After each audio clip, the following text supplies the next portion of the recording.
Hey there, listeners.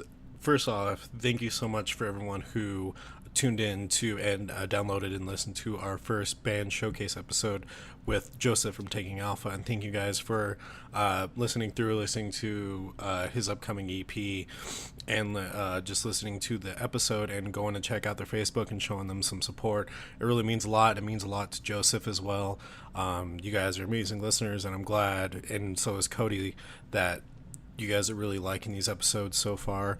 With that being said, this is the second episode for our band showcase episode where we talked to Cory and Dave from Kjaroscuro here from Denver, Colorado.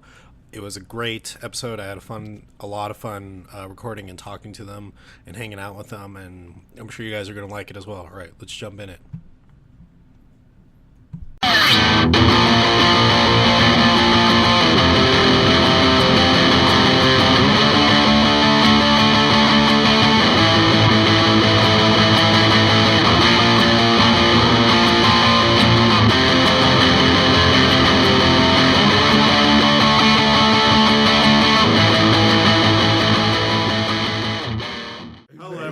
Welcome back to the Punk Rock Horror Podcast.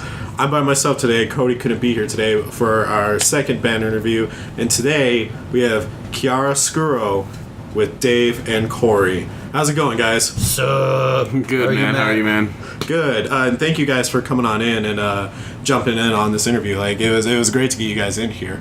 Glad to be here. Yeah. I'm excited. Yeah, did you guys have a good drive in? I know it's like blazing hot out right now. Yeah, it's pretty blistering right now, man. It was definitely a hot little drive. Not too bad. Stopped at the 7-Eleven, got some drinks. We're all good now. Nice. All right. So yeah, if there's nothing else, let's just jump right into it. So let's start this off. Where did you guys get the inspiration to start this band? Like, what was that? What was the thing that lit the fire? It started a really long time ago with my brother-in-law, who's also in the in the band, and our drummer. It was kind of just us, young. We were just like, they were in high school. I had just gotten into college, and my girlfriend was like, hey, why don't you go and hang out and make music? And it just slowly turned into this kind of like unstoppable like momentum between all three of us. And then we eventually, we had so many struggles with keeping other musicians in the band. Guitarists come and go. Musicians are pretty free spirited people. So we had a lot of great music that was made, but people would bail out, have kids, do things, and so it was really hard for the three of us to maintain a group. And we wanted a 5-piece set, and we knew a particular sound we wanted. And we know we needed to accomplish that with a full group. It's kind of funny because we used Here's the funny part. Yeah, we used to sell weed, and we sold weed to this guy here, Cory. Yep. And one day we were all jamming, our normal jam day, and we were like, "Hey man, it looks like you're wearing a metal shirt. You want to play music, blah blah?" Because we were always looking. Right. And then Cory was like, "Yeah, a little bit," and he was a little nervous, kind of how he is right now. He's because they bum rushed me. Like, you play guitar? Yeah. Let's go play right now. Right now. We were looking for anybody. Just buying weed. Yeah. So he goes down there and he's a little intimidated, and it wasn't like really his thing. I think he was doing other things, but so trying to get this story moving along. Jose, our now lead guitarist. I had met him at a bar at in Aurora, this bar called Dry Dock that we love a lot. But so met him there. We had some drinks, and lo and behold, everyone just wanted to roll back to my place, smoke some weed and all that. So he came down the basement and was like, "Holy shit, you guys make music?" And I was like, "Yeah." And so I didn't think much of it. He's like, "I play guitar, man, blah blah blah." So he's like, "You should hit me up." Hit him up. A couple weeks later, he rolled by, and he calls me, and he's like, "Hey man, I got this bass player, and if he fucking sucks, we'll just fucking kick him out of the band, it's totally fine. I just wanted to bring him by." So I was like, "Yeah, man, we'll fucking take anyone. Let's let him try out."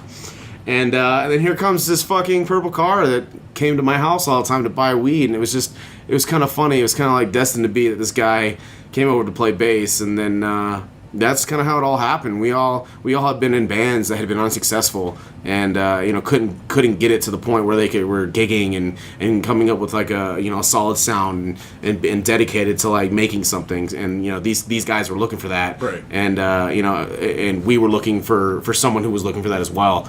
And here we are, 2.5, 3 years later. Okay, he skipped the really funny part. The really funny part was when I came over to try out, I was so nervous because they wanted a lead guitarist, and the rhythm guitarist, Henry, at the moment, was just too crazy. He was already a lead guitarist in my mind, so I was thinking I'd be a rhythm guitarist to a rhythm guitarist. You guys need to find my friend, Jose, who we were talking about already. Yeah, he did mention him at the time. I was so high, I didn't give him the number for Jose or anything. I was just kind of like, you guys need to find this guy, Jose.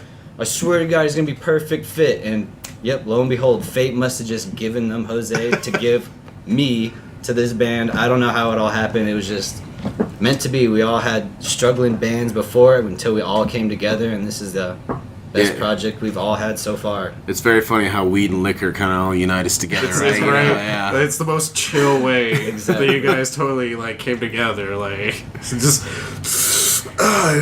hey, you want to fucking jam? Sure. Yeah, man. Dude, let's start a band. Yeah. Totally. That's awesome. That's actually really chill. Like, it's just the fact that like you guys were able to like just keep a cool head and like stay chill, even though you had like members that would flake out, and like you said, like free spirits, stuff like that. So like that's really funny. That's really cool. And you can.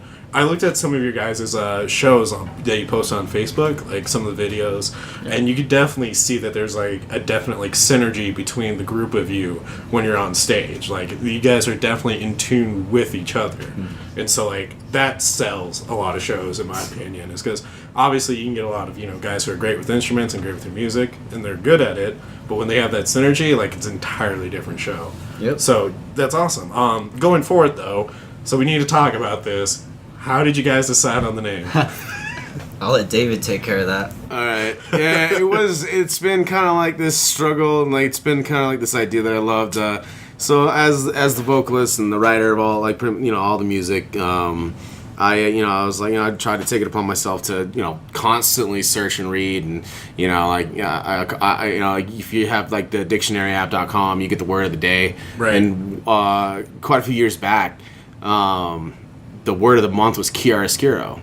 Okay. And I looked it up, and to me it looked so cool. Just someone who writes, someone like I studied speech pathology and while I was in college, and it's kind of what like helped me actually learn how to teach myself how to scream. But that's kind of like besides the point right now. But I loved it so much, and what I absolutely loved the most was not only was it kind of complicated and it looked original, Kjaroscuro is an artist's interpretation and how they use shadowing and grays and blacks to portray the message in their art. And Kjaroscuro is used within writing as well. Yeah. And I thought that it fit the band, in my opinion, so well, because it was this balance between dark and light, and kind of how we're all such different band members. When it comes to like our music, we all don't listen to the same music, which is kind of funny because we have a lot of different styles. We're not all like on the same page all the time, which I think makes great music. But yeah. I wanted a word that kind of related, that like we have to find kind of like this balance within our art, and so we did that. But we also wanted to kind of change the look of it, because there was a couple other bands I think that had it. There was in the past, they were like choir groups and stuff like that, and so we wanted to be a little more original, and so we opened up the dictionary and looked at the word, and we saw how the Italians spell it phonetically, like within the dictionary, and we kind of went from there, and then just made it look, I think, in our opinion, more metal. We kind of changed it around. We kind of made the name. I guess because of the J. Yeah, because of the J. Yeah, that K and J just look so brutal together. And I'm not gonna lie, that was like most of it. And I was just hoping that the name in itself, even though it's confusing and people are kind of like gonna have a hard time and stumble over the word Kjaroscuro, I want them to kind of do that. I thought that it's kind of like Chipotle, like you were intrigued, like how do you say it? Like, is it cheese? So I want people to take that investment and look and research for themselves about like what it means and like what is that word. So it's something kind of like we might be living or dying with, like by because it's not the most sellable name, but I think like you said, we have enough passion and energy, and I think our music speaks for itself, and I think the name will go with it as well. And it's weird enough to stick in your head. If you just say Kjaroscuro, that stays in anyone's. Well, I'm not gonna lie. First time I thought it was like Kjaroscuro. Yep. And so the thing that's really neat about it is that it definitely catches the eye. It definitely like catches that people who are just like, how the fuck do I say this? So you're already right there. You're catching them. They're getting invested already, just trying to figure out how to say it. Some and they people might finally come look you and see guys it just up. to realize how we say our name, Yeah. It's just one of them selling points. And they If finally look you guys up and they're like, oh my god, this is such a throwdown, dope ass band. Thanks, man. Yeah, thank you so much. So like, Try, man. but before we started this interview, you were mentioning that like the name is also kind of like an inside joke within the band. Did you want to touch on that at all? Well, I think it was a struggle that we could never name ourselves. We could write and compose great music and write, great lyrics and make, something that I think sounds different, is still progressive, but god damn, we could not come up with a name. Right. Ever. And nothing, we like I said, that's what went to like how diverse our band is and how different each one of us, like all of our backgrounds and our musics and our likes and dislikes. That was the hardest thing about naming us. It's like what really is the image that we want to be. And I think it's still kind of a struggle today, within our writing process, is finding our perfect sound. And I think, sometimes the name kind of attributes to that, because it was kind of like this hated, loved kind of thing, and kind of this thing we're like, all right, we're just going with it for now because we can't just call ourselves nothing. So let's just get our asses out there and play some fucking music, and if it's truly embarrassing, we'll change it later. Right. And I think it's been this kind of thing that's it's growing. It's growing on people. Like you said, it's different. I think it's more growing for us as well. I think we were all a little bit timid and scared to do it just because. Being in a band is a bit of like being in a business. If you're not marketable, if you're not something that the public wants or sees or thinks is cool, they're not gonna come to it. They're not gonna be interested or involved in what you want to do. So Yes, that was the kind of thing. subjective. That was kind of the thing, is that we all kind of hated it and liked it at the same time, but we needed to change our name, and maybe we still want to change our name. Who knows? But for right now, it's Kjaroscuro. Yeah. And honestly, that's better than the first two that we had going for a little while as well. I mean, it's probably better than like something like pony buttholes or something like that. Well, Those were pretty close. I know we had some pretty crazy names. Inspired by Jared Dines on some of them too. Oh, nice. Some of his wow. comedy metal skits. Did you guys name it like Does It Gent? No, It's like attacked by bees. It was that for like a month or so, and then we were just like, nah, it's just too. This is That's two I wrestled a bear once. exactly. And we were like, are we really are we really that style? We're Or not a joke metal sort of band. Like, don't get me wrong, they what make we call it. amazing Oh, music. no, yeah. Amazing They music. know- I mean know how to throw comedy down. sort of metal, not jokes. Yeah, They're they comedy. They're hilariously awesome. Like we butter the bread with butter, like the name just says, like, okay, that's it. And then you get to the Right. metal part, and you're like, what the? It could have It been a sounds pop nothing band. like It could have bread been and anything. butter. It could have been just any band, Right. But we didn't want that. We wanted a name that would make you think, but also it makes us, sort of different in a way that's just kind of like, why would you pick that name? People just kind of sit there and try to think about it, and they think about it so much that they probably get mad.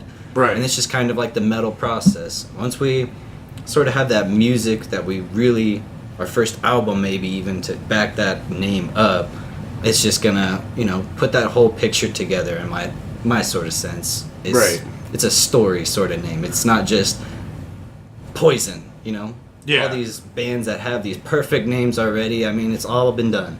Well, I mean, how many times can you get so dark with it? I mean, you can only go to like Super Death, Infinite Annihilator, The Pig Destroyer. I mean, Exactly. Yeah, that was like my thing behind it too. We didn't want to be some lying in the dirt dying, or we also didn't want to be super progressive, Circle Square, or like perfect circle. like we didn't want to be we're trying. I think we're trying so hard to be ourselves. And to not take, you're not following the footsteps that others have done, even though they create great music. Yeah. Where everyone's inspired by something. But I think we we struggle so much because we all want to make this new or fresher sound, this different sound, and like everyone does, and we wanted a name that fit that, and a name that was just as original as we want ourselves to be.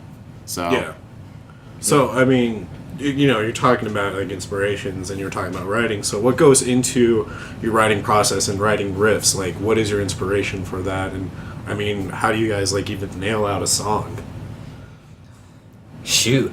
Inspirations, it's all different within every member, and all we do is bring those different aspects together. Maybe we start with the string side of everyone, the bass and 2 guitars.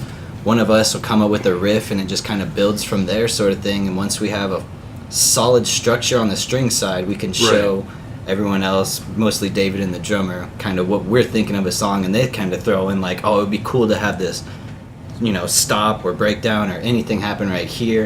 And it just all sort of comes together by just one little inspiration, like we could just be at a practice and somebody just randomly like does some little riff. It could be me, it could be anybody, and we're just like, dude, I like that, keep doing that real quick, and it just sort of builds. Nice. Yeah, I think the biggest part of the writing process for everybody is to constantly write. Yeah. And I think that's like probably the hardest thing for any artist or any musician or anyone painter is to continue to like, because right now I'm in a spot where like I know we need to write new music, but I'm in a weird spot in my life, and it's hard to kind of like concentrate and write. But I still anytime I think of something cool, I just write it down. I have this notebook where I just jot one-liners down, just jot and jot. I have pages of just nothing that makes sense, but things I know I want to go back to. And it's all about kind of just not stopping. And for the longest time, it was my brother-in-law Henry, the rhythm guitar. He wrote the music for composed a lot of the guitar music, and we would put it to it. And my approach, especially now with how like because it's usually the strings that come up with their parts, and then like they said, they kind of relate it back to us. But the way I start and look at it is like, how do you feel when you write this song? Like to me, I approach it as like, I need to know like how you feel.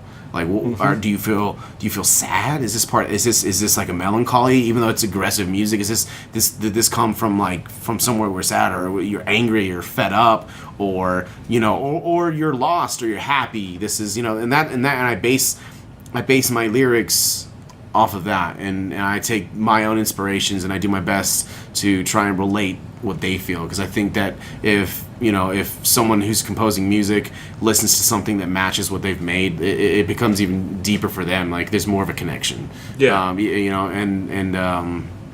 That's what it's about. If you're making something you're proud of, then that's like the best music's always going to come out that way. Oh yeah, definitely. And I mean, so you guys sound like you're kind of like touching like on obstacles, like you said, you're going through, some personal stuff in your life, and we're not going to delve into that out of respect to you, but.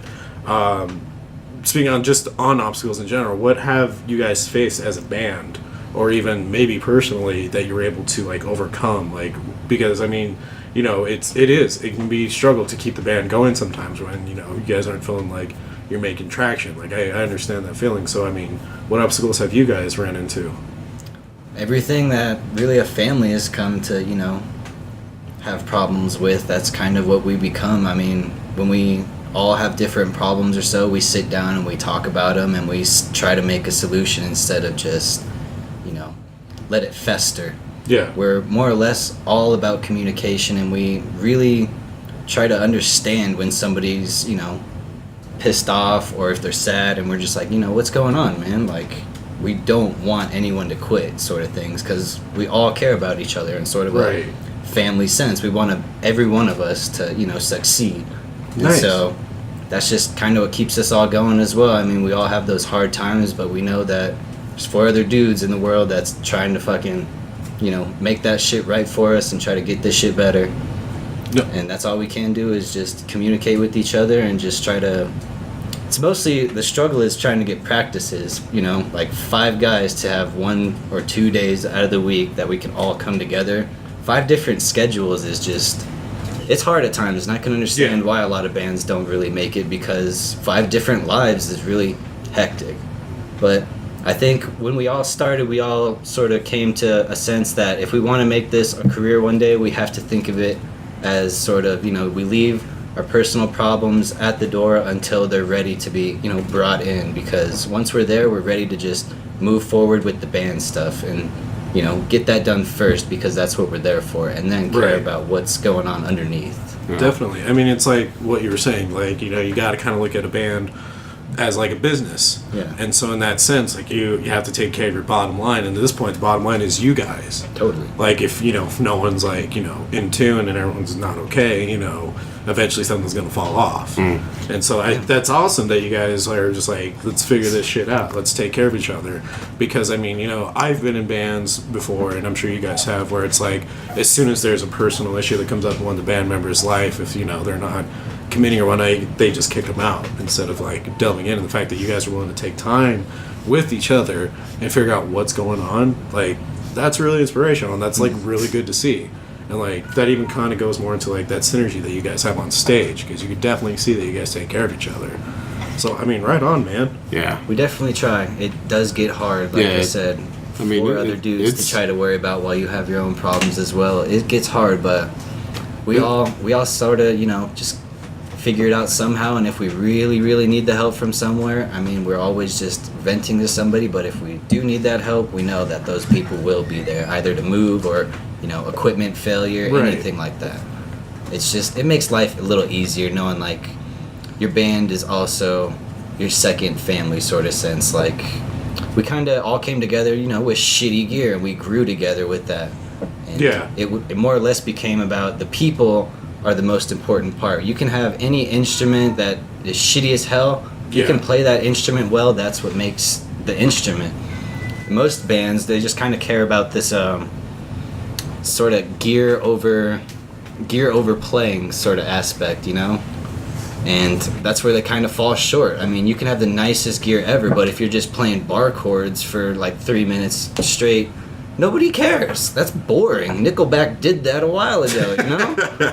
I mean, rock and roll is kind of dead in that sort of sense because people just stopped caring about the player and more or less just caring about the sound. The looks. Yeah, you know, I think that, yeah, definitely the image and The aesthetics, Yeah. basically. But since we grew together with shitty equipment, we grew to really understand, like, this equipment, it does make us sound better, but we don't need it. I mean, all we need is the person playing something. Oh, that's definitely. where all of it will come from. If you have the passion, I mean, you're going to sound 10 times better. I mean, Exactly. I don't know why. I always think of have you guys ever watched Scrubs? Oh yeah. So you remember the lawyer in there, the one with the receding hairline? Yeah. So it just blows my mind because there's an episode in there like where they're at a wedding and he's singing like Outkast's "Hey Ah" on like the ukulele and he's doing it all by himself. And I was like, this dude who doesn't look like fucking like Gene Simmons or Bon Jovi or what have you is just like has this pure clear voice and is like rocking down this ukulele and he actually sounds nice. And I'm like, it's not all about the aesthetics; it's about the passion. Yeah. Like, Exactly. if you- Passion stumps it all, no matter what. And that could be said to be what could also be like one of our biggest struggles is that we're all such passionate people that we butt heads about, you know, about how we want to make our music. And I think that's like been probably one of the biggest struggles is just to make sure that everyone feels like they're making a difference and they're appreciated and that their skill and their art is something it's necessary to complete everything, you know, because like you said, it's like managing 5 different people's lives and what goes on, because, you know, like you said, we're not going to go too deep into it, but we've had to deal with some really serious shit over these Right. past years, and, you know, life, you know, sometimes gets you, but it's the moment you throw in, you know, you fold your hand, it's the moment you quit that it all stops, and I think we all realize that if we let our emotions get the better of us, if we let our schedules and our jobs get the better of us, then we're not going to be able to continue with our passion, like you said, that desire, that burning desire in us to create. And I think that, you know, we definitely struggle with, you know, what everyone does, man. Everyone has a hard time communicating, and everyone has a hard time, you know, being happy all the time. Happiness is something, you know, it's not, you know, sometimes we don't believe is easily attained, but, you know, I think people, you know, we sometimes have to, like you said, we do leave it at the door, but some of the struggle is it is leaving you at the door. Because you want to bring it with you. You want to bring your baggage. Sometimes you just can't leave it. Yeah, sometimes it just stays attached to you, and that's really, really hard to come into an area where people are trying to create music, and like you said, and I hate using the word job because it's passion, but like understanding that we're showing up to be serious, and if you're gonna like not be with us when we're all trying to do it, then take the time for yourself. Right. There's no point in having it. So, but thankfully, the little struggles that we have, we tend to get through them, and we're continuing to push forward. So we mostly just keep each other pushing forward, man. Never give up, because that's when you're never gonna get it. Once you give up, you already know you failed. But if you keep going, you always have that chance. It gives me like a real kind of like Kill Switch Engage vibe, because like reading into the interviews of some of their talks, they've ran into some pretty heavy stuff too. Like Adam, he didn't know if he was going to be able to play due to I think he had spina bifida or something. Mm-hmm. But eventually he came over it. Howard had to leave the band because he had like type 3 diabetes. Yeah. And then even Jesse, like in the beginning, like he left because of alcoholism. Yet they all stayed cool with each other and just like helped each other out. And so that's like kind of the same vibe I'm getting from you guys, is that like you guys stay cool with each other, you figure it out. If it can't be left at the door, then it's like, let's knock this shit out, let's figure it out, man. Yeah. Don't get me wrong, sometimes some fuck yous are said, but yeah, we fight sometimes. Yeah, but get fist or physical, we just know where to draw the line and where to like, kind of like walk away and just take space. Right. I mean, metalheads are allowed to have feelings. Yes, yeah. I think that's mostly like what our music is all about, is just our intense, passionate feelings for things. So there you go. You gotta have feeling in music, otherwise it's soulless, All right. So do you guys have like any sort of like crazy stories from any shows you performed or been to? Man, I've got a couple that you can get away with telling. They're pretty embarrassing, but I don't give a shit, man. Like it's part of it. And I bet there's other people. Is on video as well. There's other people that probably had to deal with it. Like I told you, I went through it kind of in the past year, like a really difficult time in my life, and like lost my job, and I felt like kind of like my career, like my backup, like what I was gonna do.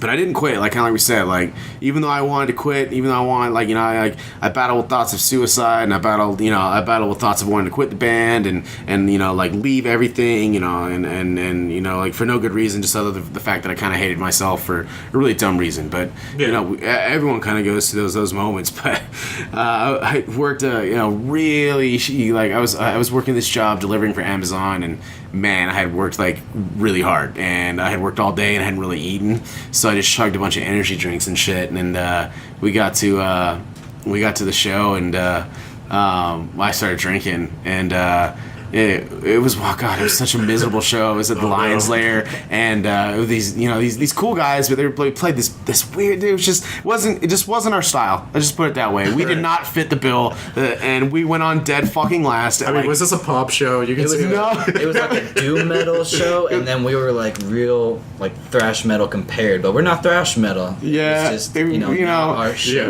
We were accepting shows. So, anyways, we went on at like 12:30, really late, 1 o'clock, something like that. And at almost at the very end of our set, I like started losing it. I started getting sick on stage. It was hot in there. It was summer. I looked at the guitarist, and I gave him like the signal, and he was like, "What?" And then I like had to run off stage and go fucking puke in the bathroom. And one of our friends that came to see us, he was like, "Dude, come on." He was like, "What happened?" I was like, "I think it was the Red Bull, man. It made me sick." He thought I said, "Give me Red Bull." And he came back, gave me another Red Bull, and I was like, "No, I want water." So I puked again. Anyways, I rushed back out stage, finished the set. There was no one really there. It was pretty funny. It was cool. Everyone at the venue thought it was metal as fuck. That I puked my ass off, and I was just definitely just probably I learned a valuable lesson that like when you drink that much, it doesn't mix well on stage sometimes. What about you, Corey? Do you got any? Not really. That kind of takes a cake, right? Yeah, give me something to drink. I said not Red Bull. I think the only one I can really think of is we had a heckler who yelled at us to play Freebird, and all of us just flip him off like, "I got your Freebird right here." I think that was like the best moment. Hey, those guys. For hecklers. The joke's dead. Why do? It was awesome. Yeah, I know, right? Like I'm kind of like I get kind of annoyed with bands who come and do shows in Colorado that aren't from here, and they're like, "Oh, I see why it's called the Mile High State." And I'm like, I fucking hate you. Like every fucking band makes that goddamn joke. Yep, the weed joke, or that's pretty much it. Actually, it's just a weed joke. Yeah. Yeah, I'm just That's like, all I've heard. I miss it when we used to be known as a psychotic state. We're a little fucking psychotic and wild. So you guys did send me a song through email.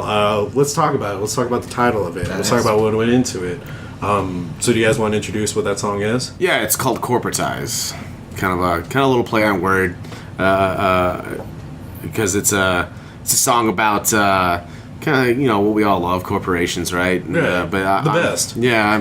Which I might not allude to so much in this because this story might take place and it might get finished a little further elsewhere. This is kind of like the beginning of something I wrote, an idea, but it's about terrorized by men in suits and ties. They build corporate towers to the skies, kind of idea, like this very apocalyptic dystopia in the future, kind of like imagine like that that Blade Runner, Ghost in the Shell, kind of like that 1980s, like Ready Player One, stuff like that, where like this kind of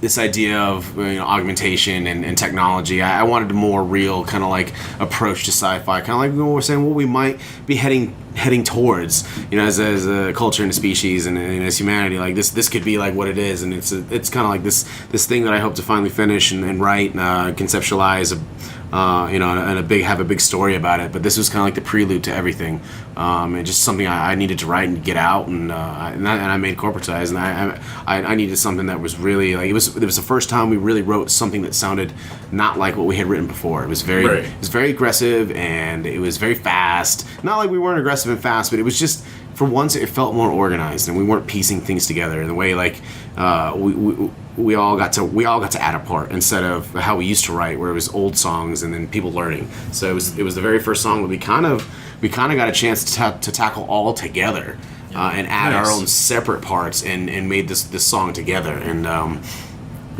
that's Corporatized. Yeah, because when I previewed it, I didn't get to listen to all the way through, just because on time constraints on my end.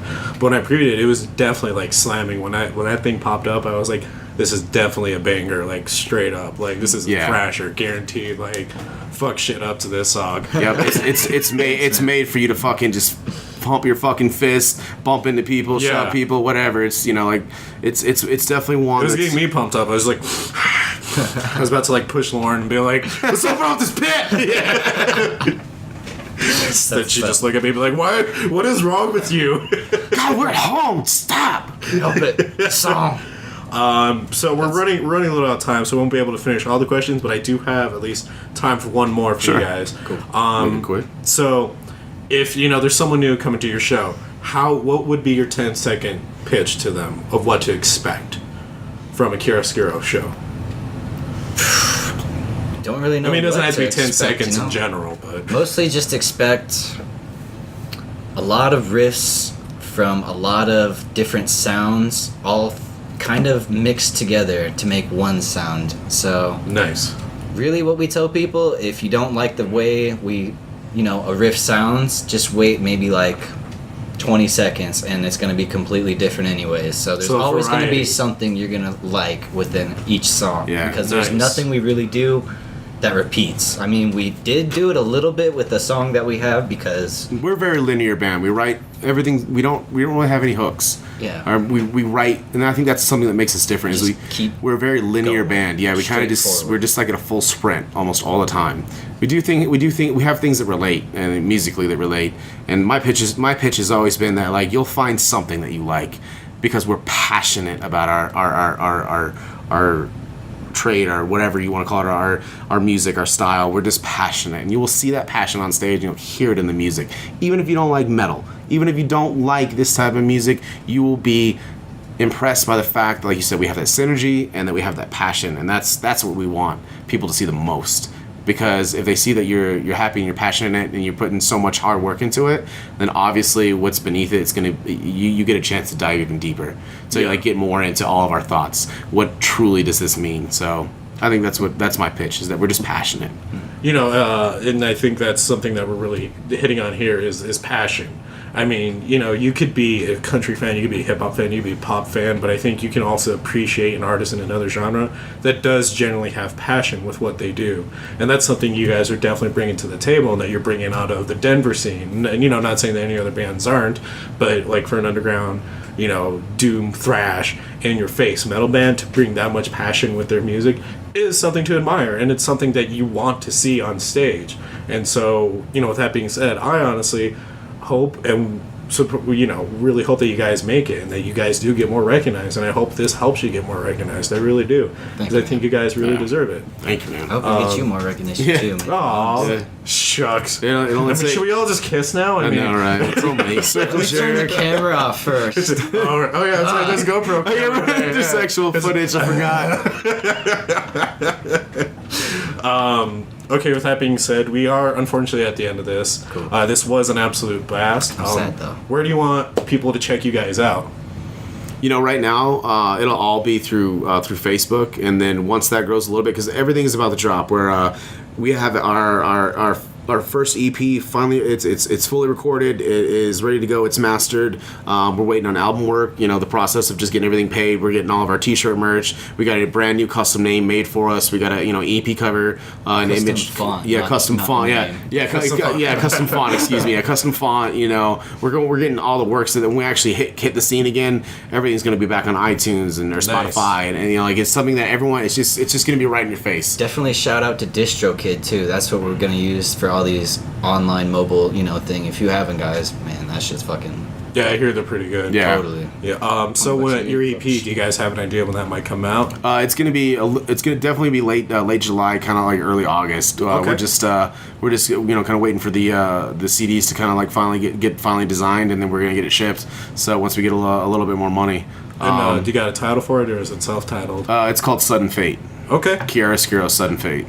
Sudden Fate, so that's coming out early August, late July. Yeah. All right.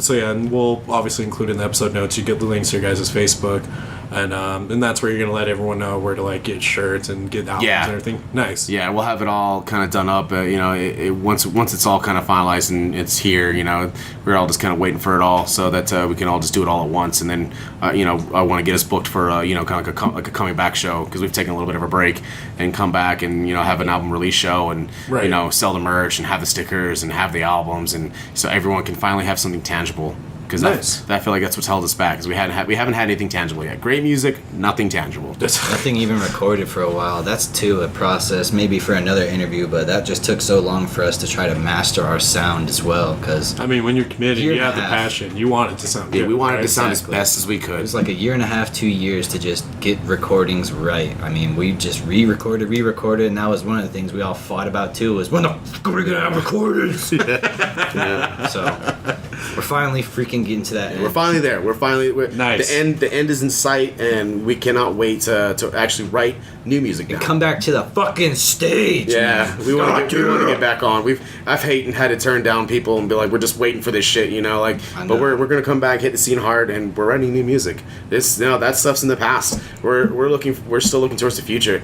This is just the stepping stone to take us to the next step. There you go. And I hope this helps you guys too. So with that being said, yeah, we do have to cut it. Sorry, cool. this was really fun. I had a lot of fun talking to you wish guys. it was like a 24-hour thing. I know, right? This is the longest episode ever. Some Metalocalypse episode, right? At some point, we're just gonna do impersonations. Until we're passed out. Oh yeah. All right then. Well, so that's right, everyone. Keep your eyes open for Kjaroscuro's upcoming EP, Sudden Fate, coming out this late July, early August. That being said, if you want to keep up with everything we're doing, like us, follow us on Facebook and on Twitter at officialphp. And like I said, follow Kjaroscuro on their Facebook as well, which I will include in the episode notes below. With that being said, thank you again, Dave and Corey, for coming on. This was a blast. Thanks for having us, man. I had a lot of fun, dude. Yeah, we'll shake hands. Oh, no, it's cool. We'll just bump right on, man. Yeah. All right, guys. I'll talk to you later. Yeah. Bye. Have a good one. Hey there, ghouls and gals. There you have it. That was our second band showcase episode with Cory and Dave from Kjaroscuro. Like we talked about in the episode, we have their song Corporatize here in this episode coming up right now.